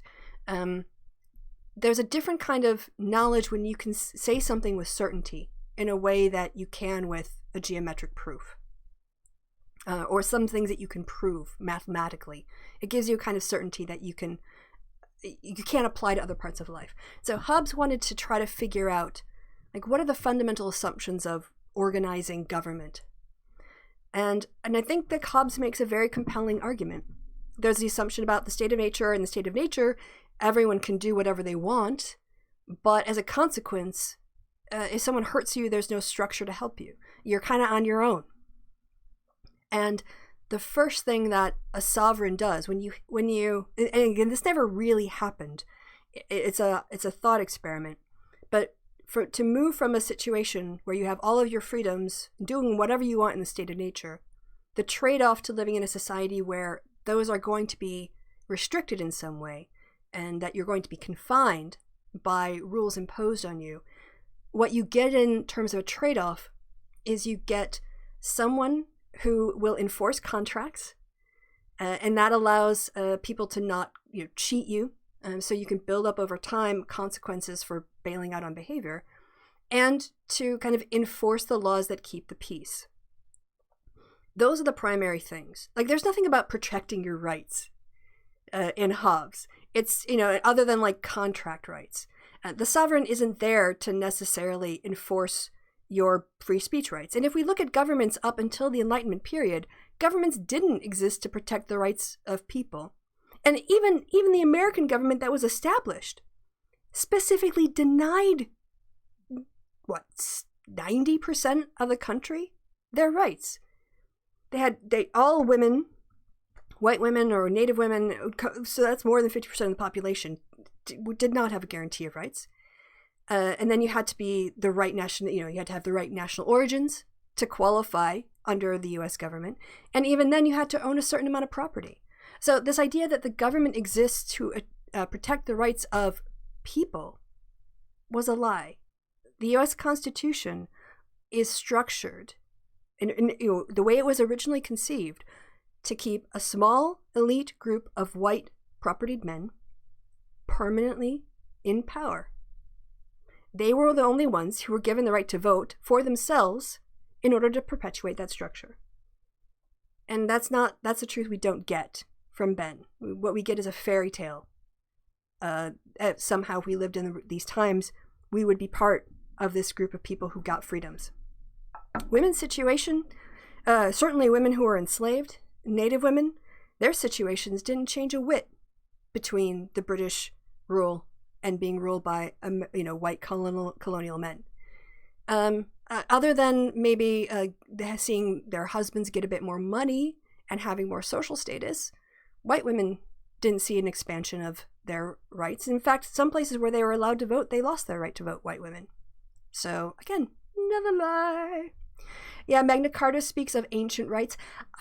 I think, maybe you could tell a bit more about this. For me, it seems as if, Bruce, thank you for bringing that up. We have, I'll just do a little tangent.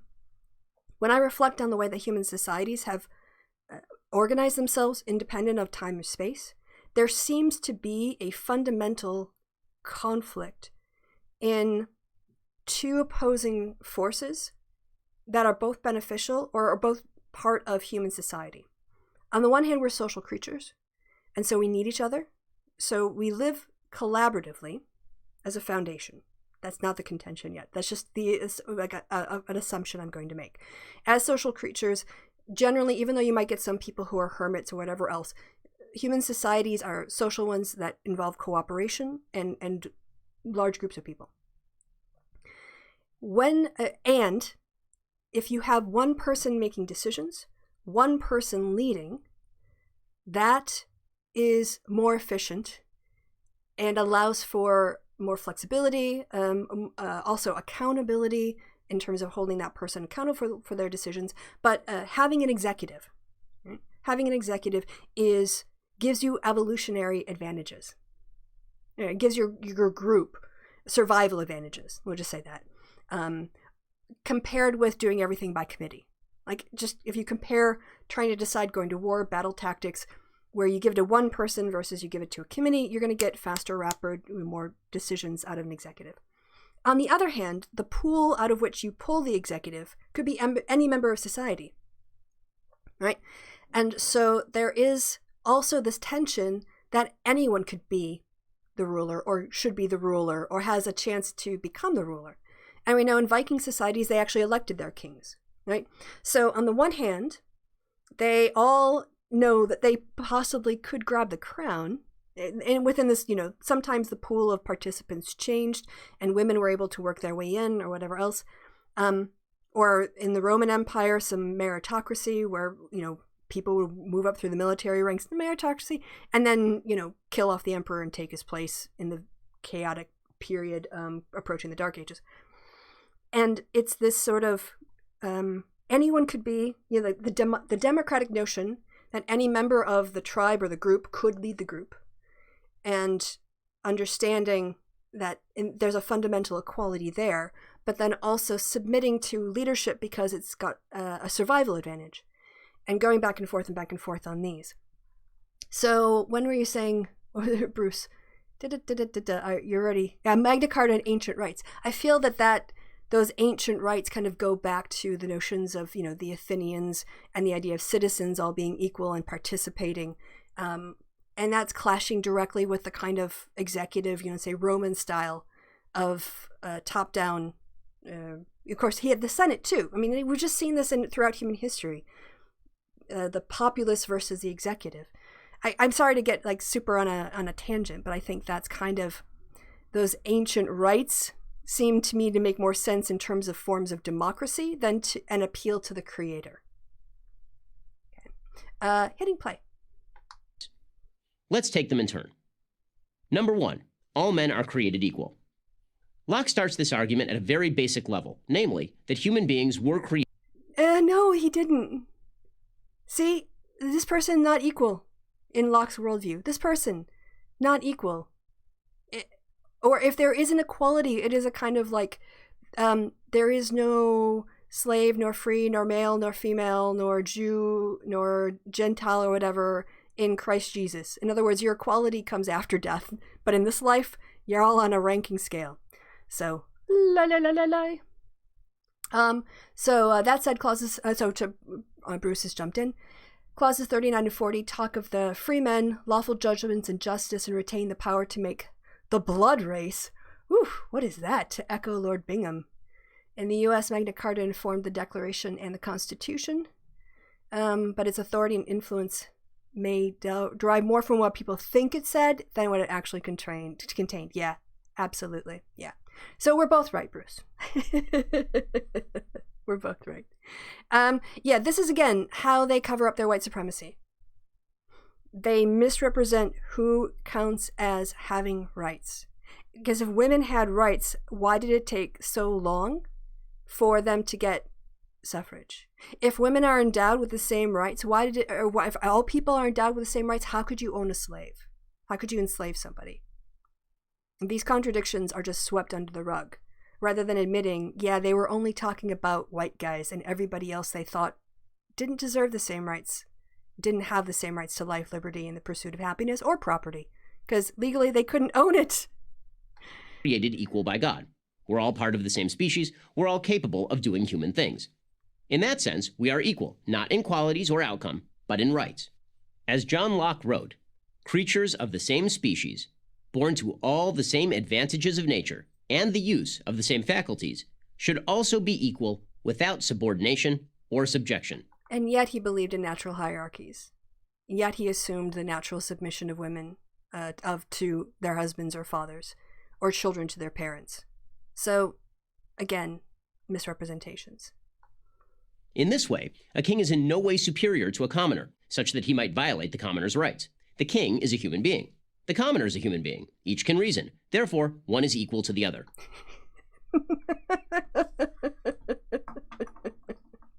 I don't know what rights he's talking about here. I honestly don't. Rights he hasn't defined. And in terms of legal status, this is just saying, the king is equal to the commoner. When has anyone ever thought that? Creatures of the same species, also telling. I mean, the fact is that non-propertied men did not have the right to vote. So what kind of rights are they talking about here? What about enslaved peoples? Where are their rights in this conversation? He's just going to put up a woman and a person of color, but when it comes to equating equality, it's two white people. And even then, he's misrepresenting the class divisions inherent in these assumptions. Because remember, Locke thought that a servant's labor was owned by the person who was, their master. That the work of the servant wasn't when they mixed their labor with the earth, it belonged to the person, their master. It didn't belong to them. How can that exist if you have equal rights? We take this for granted now, but in 1690, it was a radical notion. It was a radical notion about expanding a group of aristocratic white Christians of the correct belief system to a little bit wider to other men who are also white and Christian and of the same political belief system. But for everybody else, we were still on the outside looking in. Number 2, certain basic rights exist independent of government. Locke believed that it was man's natural state to be free. Therefore, freedom pre-exists government. What we're talking about is the hypothetical thought experiment known as a state of nature. There's no anthropological evidence of a state of nature. The state of nature is a way we talk about, a way political theorists, especially Rousseau and those who came after, thought about the difference between a society without government structures and societies with government structures. And this idea of the state of nature and all of this, it's a thought experiment. You can't find books in history where people are like, oh, we decided to give up all our rights and adopt a sovereign. That's not how it worked. And so this idea that the assumption that freedom pre-exists government doesn't have a factual basis. We've always lived in some sort of structured societies. Going back, of course, Locke didn't know about anthropology, right? Because he lived in the Enlightenment. No idea what, ancient societies did what we have writing for. But everything we see shows hierarchy. So this idea that we're entitled to some sort of freedoms, it's a nice thought experiment, but it has no basis in reality. Yeah, it's Hobbes. Yeah, exactly. Hi, TR. That is, freedom came first, government came later. Yeah, again, this isn't actually how it worked. Ask women throughout history what kind of freedoms that they had. When we talk about other structures along the Nile, when you have hierarchies of kings or whatever else, right? No, this idea that somehow there was a period of time where everybody was equal and free, and then we had a government imposed on us. It just doesn't map onto reality. It's a fantasy. One hears this thinking expressed in Jefferson's famous phrase, "We hold these truths to be self-evident, that all men are created equal, that they are endowed by their creator with certain unalienable rights." That's what he said. It's literally just one guy's opinion. Because Jefferson said it doesn't make it true, and you can't, again, point to any period in history where there were societies where everyone had these sorts of freedoms, and then they gave them up for a government. Ben, if he actually read stuff, would maybe know this, but he's just given a script by Prager, so, he's just a propagandist. Here's how Locke put it. The natural state of man is to be free from any superior power on earth, and not to be under the will or legislative authority of a government. Honestly, think back in history. When can you think of a situation where anthropologists found that people lived without any kind of structure, any kind of organization? Everyone just did whatever they wanted.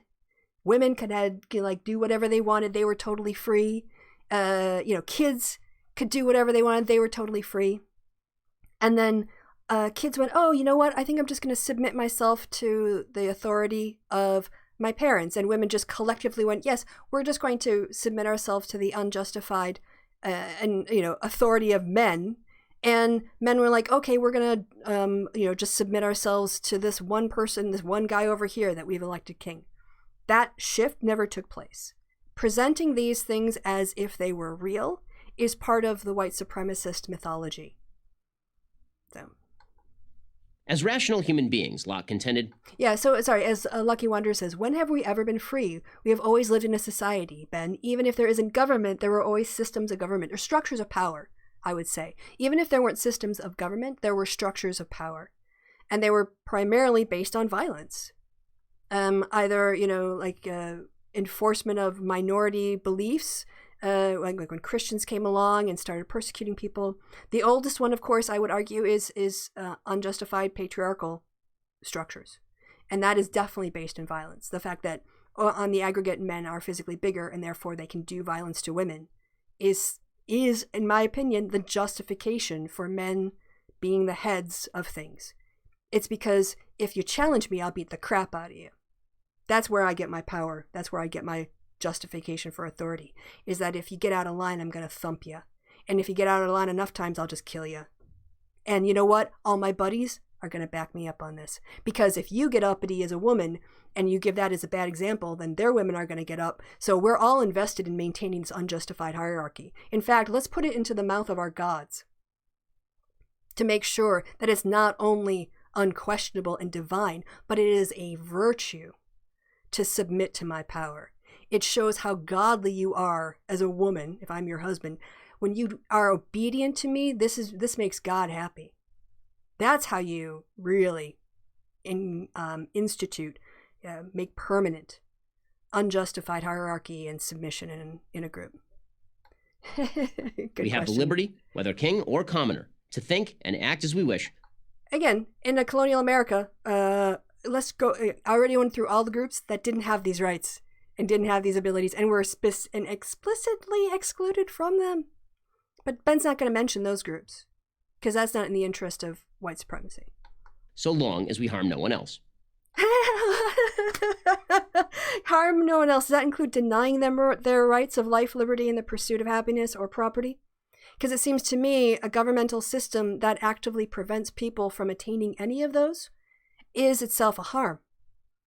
But we can't. We're unpatriotic when we point that out about the American Constitution.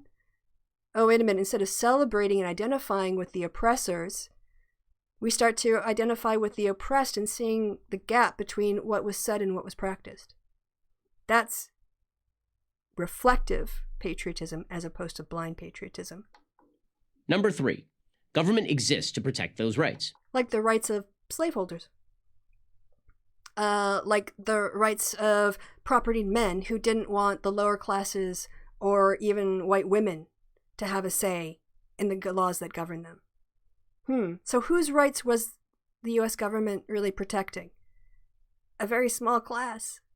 And that class was identified or self-identified by its wealth and its belief systems, religious a little bit less, but its sort of cultural construct of whiteness, who counted as a white guy. So, for Locke, the purpose of government was to protect the individual's freedom and to protect the property. I can't even believe they put up a man of color here. I mean, unless he's the property, because in Locke's time he would have been. So you're saying is that the government instituted by these so-called amazing these amazing thinkers that we're supposed to honor, viewed human beings of that skin color the same as land or animals. That's what property was in their minds. So, I mean, if that's what he means, it's actually the most honest thing I've ever seen in a PragerU video, that they treated human beings based on the color of their skin as property. And they built a government that was designed to maintain their power and legitimize their power and the exclusion of power to others. Land and material goods he lawfully acquired. The last... when you legally purchase an enslaved person under that system, the government would protect you by the Runaway Slaves Act and other things. Even the Supreme Court was upholding that even when you went to free areas, you were still considered property. I mean, Again, I think that they're not meant, I don't think they realize, and maybe they do, I don't know, it's hard to say, but there's actually perhaps a glimmer of slight self-awareness, or at least we can point out the audacity, the outrageousness, what's the word I'm looking for, in terms of treating people as property, which is how they viewed things. Property is written under his face. Yeah. The last thing Locke wanted was to give the government the power to take away that liberty or undermine those property rights. If government couldn't provide those protections, or if it abused its power, it didn't deserve to exist. It's kind of weird. He talks about government exerting or going over its power, but of course, well, I guess it depends on whether we're talking about unjustified power of the monarchy, or if we're talking about the government that they built that actually abused its power in keeping other people oppressed. The end of law, he wrote, is not to abolish or restrain freedom, but to preserve and enlarge freedom. For me and people who look like me. John Locke, 17th century. I mean, that part's missing.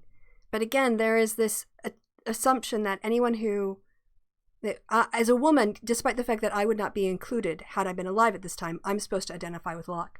People of color who would not have been included in this view of rights are supposed to identify with Locke. And it's so frustrating. All right, we only got like 2 minutes left, or a little bit less, so we're almost there. Boiled down into a revolutionary slogan, we might summarize Locke's three-pronged philosophy this way: don't tread on me. So when somebody is a rich white guy who can take all of his wife's wealth as his own, whatever she makes becomes his, and he can kidnap people and force them into enslavement and steal their labor and their children and their lives, and use that as his basis for wealth building, then what he doesn't want is a government to do to him what he does to women and people of color. That's it, right? Like what these white propertied men wanted was not to be treated the way that they treated everyone else. That's their idea of freedom. Let me oppress other people and enrich myself at their expense. And then I'm going to get defensive and call all of these things I didn't earn mine. And if you try to get in the way of that, now I'm concerned about freedom. Now I'm concerned about equality. Now I'm concerned about the overreach of government. Not when it comes to helping me maintain my slave, my plantation and all my enslaved people. I need government for that. We can't have government siding with them and talking about their human rights. But when it comes about, like me having to pay a bit more tax, oh my gosh, that's my money. No, that's the money you stole. Can't get much more American than that. Again, this is they're actually like acknowledging through their choices in art how they're trying to sell this white supremacist BS. They're using people of color in this video to hide the fact that people of color were completely excluded from this process by the men he is praising. It's a little bit mind-melting, or brain-melting, I should say. Lie. But today, Locke's ideas are under full-fledged assault. There are many Americans who believe that human beings are not created equal. Who? Straw man. I mean, just ding, ding, ding, ding, ding, straw man warning. He's going to assign this. Isn't the whole problem with the people on the left is that we want equality of outcomes? So, or isn't the problem with feminists is that they deny that there's any differences between men and women? So who are these people who think that there is not equality? Let's see if he tells us. That we should treat people differently based on their group identity. There are many Americans who believe that rights do. There are many, these many Americans that are going unnamed. These many people that there's so many of them, you can't even list them. So many of them, you can't even cite one of them. So many of them, you can't even put up a picture and a quote. Do not pre-exist government. That government is both our master and protector. Okay, well, these are two different ideas. You can think that rights do not pre-exist government because rights, again, are a legal concept. And so in order to have the idea of legal enforcement, you need at least a court system, and a court system It has to be set up by a government, so, and also the idea that government is master and protector, that was pretty much what the white guys were using it for. That's what the Constitution, it was both like meant to keep them up as masters and protect their assets. So for everybody who was under the subjugation of the white supremacist form of constitutional government the founders gave themselves to preserve their little elite status, government was the master, and it protected the slave owners and the patriarchy. Granting and withdrawing privileges as it sees fit. I don't even know what that means. I absolutely don't even know what that means. This is such straw manning. And there are many Americans who believe that government should have almost unlimited power. Again, I don't even know what this means. You can't cite anybody. It's such bad straw manning. It's such empty, lazy straw manning. Everything that Locke rejected, these Americans rushed to embrace. These Americans. I can't name them. I can't quote them. I can't show any examples or any proof that these people are real, but be afraid. Be very, very afraid. Fascist. Their preference for paternalistic government is not... Oh my God, somebody who's basically defending the patriarchy is gonna go at a paternalistic government? You think that the Constitution wasn't paternalistic in the way that it enforced patriarchy? Legally, by denying women their rights? By treating people who weren't white and propertied as somehow as not citizens? Unqualified to vote, to participate even in the most fundamental level, to serve on juries? That they needed to be, managed by these better educated white men, but now people are paternalistic. Now. Not what Locke envisioned or what Jefferson describes in the Declaration of Independence. We need to reintroduce John Locke. We need white supremacy, y'all. We need unjustified hierarchies. We need to make sure that we preserve the power of white men.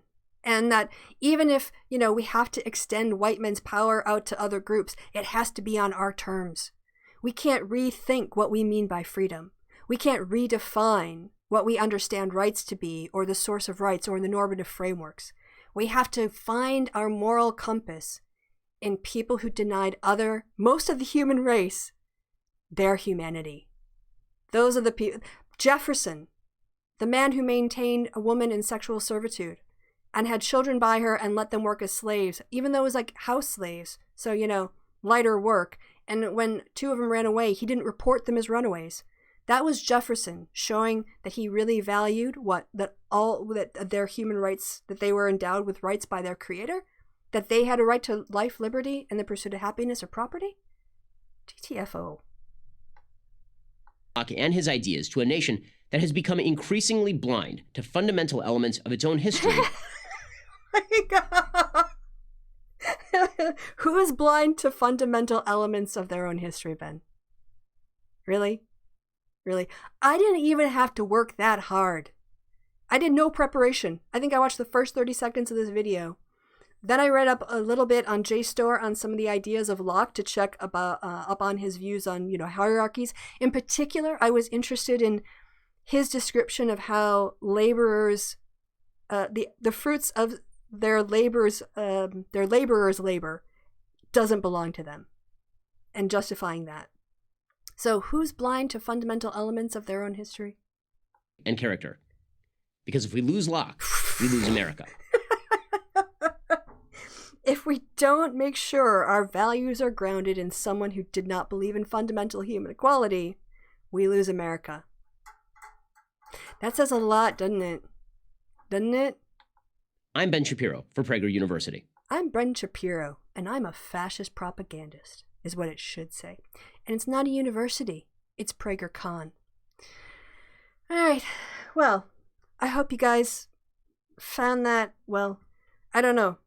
It passed 15 minutes or so. I mean, I don't want to say entertaining. It's too serious for that. And I don't want to say, it's hard to characterize this. So, Yeah, I think that's about it. Monarchy is crown, orb and scepter. Orb is earthly domain, scepter is exclusive right to earthly power. Crown is spiritual entitlement to others. Yes. Yep. They're claiming all of their power comes from God. Absolutely. And in the same way, I mean, you can, I think there's, I mean, I'm probably not the first person to say this, but one could say that in the Enlightenment, in order to counter that notion of divine right of kings, you needed a divine counter. You needed a divine counter narrative. And so, so what, you know, as I'm going to think, there was supposed to be God, then the king, and then the church, right? So, well, at least in England. And in, I don't know how it always worked in other Protestant countries, but for the Roman Catholics, it was God and then the Pope and then everybody else, right? So if you're going up, and Paul says in Letter to the Romans, basically, like, what is about, like, submit to the government authorities, right? I'll look this up. Paul, I think it's in Romans, and submit to the authorities, and pay tax to whomever you owe you. I'll get the exact. Yep, here we go. Even within Christianity, these guys didn't have a good narrative. They didn't have an out. So, yes, submission to authorities. This is from Romans chapter 13. Paul writes, everyone must submit himself, because again, women weren't people, to the governing authorities, for there is no authority except that which is from God. The authorities that exist have been appointed by God. Consequently, whoever resists authority is opposing what God has set in place, and those who do so will bring judgment on themselves. In Paul's eyes, the American Revolution would have been anathema. It would have been an abomination in the eyes of God, because those people were rebelling against a leader that God had put in place. And the fact that he was in place was proof that God put him in place. It's sort of tautological that way. And so when you're going up against divine right of kings, and you're going up against Paul in the Bible, what do you have to, you need your own divine corner. You need your own divine narrative. And so you invent, you know, I want to say, like, Hobbes invented the state of nature here because it was other people more, I think Rousseau. Again, I'm not a normative political theorist, so I'm sure you can correct me on this. But by claiming that the Creator endows us individually with rights, you're trying to do an end run around the church. You're trying to do an end run around divine right of kings. Right? You're trying to say that God gave the Creator, in the case of deists, gave everybody these natural rights which are inviolate and inalienable, and that it's only when we choose to hand them over that a government has the ability to rule over us. But this was a complete construction that has no basis before the Enlightenment in terms of a going up against God narrative. So, where was I? I had a point about this and I have completely lost it. But, yeah, anyway. And so, yeah, I guess that's, but of course then you start, once you give everybody rights in that way, they of course want to limit it to just people who look like them, the authors, the men who can write and read these books. They talk about it in a universalist language because they have to find a way to get away from the divine right of kings, but they can't actually apply it equally or fairly or to everyone. So they have to go, oh, well, yeah, it's true, but then there are these natural hierarchies that are in the Bible, like women submitting, and I get to have a servant, and I get to enslave people, because, you know, I have power. Divine right of America. Yep. Well, I think that's going to bring it to the end of the show. I don't really need to wear headphones anymore, because I'm not listening to Ben anymore. That's for sure is not happening. Yeah, I've got a hangout with my patrons later on, and I'm going to go give a call to my dad here shortly. So, just a quick note for anyone who's doing the book club. I was back at work this week, so especially Lonely Wolf, if you're still in the chat. And with work and the focus I needed to kind of get back into my work schedule, I didn't have extra mental space for the next section. So I will try to get to that in the next week. So no book, no social construction of reality video, last week, but I'm going to try to aim to do one this week. And I'm also trying to finish up undermining Sargon's use of Darwin to justify the 21st century view of the social construction of sex and gender. Okay. The Pope did take the position against the Glorious Revolution. That's very possible. I mean, it's in the Bible, and we're just not taught it because it's very inconvenient to the American Revolution. It's very inconvenient to know our founding fathers would have been an abomination to Paul. So, well, I want to thank everyone for stopping by.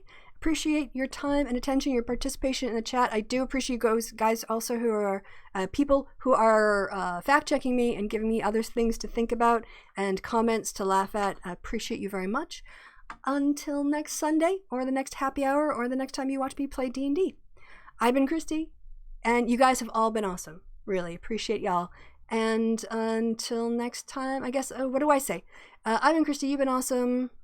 Until the next time we see each other, be well. And enjoy the rest of the day, in your Sunday or Monday, whatever it is, wherever it is you are in the world. Take care, be healthy, and be well.